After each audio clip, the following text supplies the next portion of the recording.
The Year of Magical Thinking, Joan Didion. In the blink of an eye, life can change.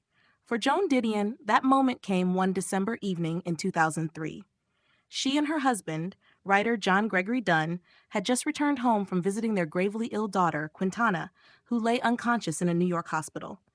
As Joan prepared dinner, John suddenly collapsed at the table. He was gone, just like that.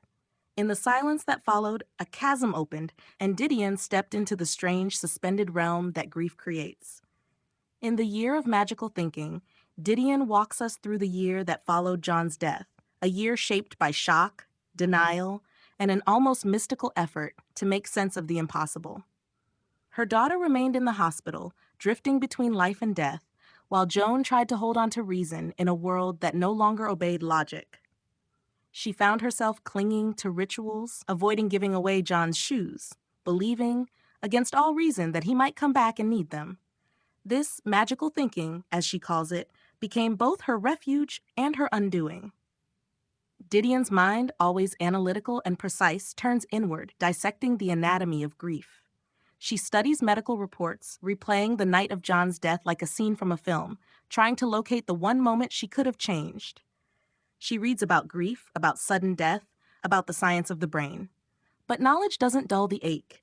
Each fact becomes a way to negotiate with loss, to rewrite what cannot be rewritten. Beneath her composure, she reveals how grief erodes time. Past and present blur, memory loops endlessly, and the ordinary world feels foreign. Throughout the year, as Quintana slowly recovers and relapses, Joan's focus narrows to survival. She measures life in hospital visits, test results, and the small, fragile moments when hope flickers. Grief becomes a language of repetition, of trying to master what cannot be mastered.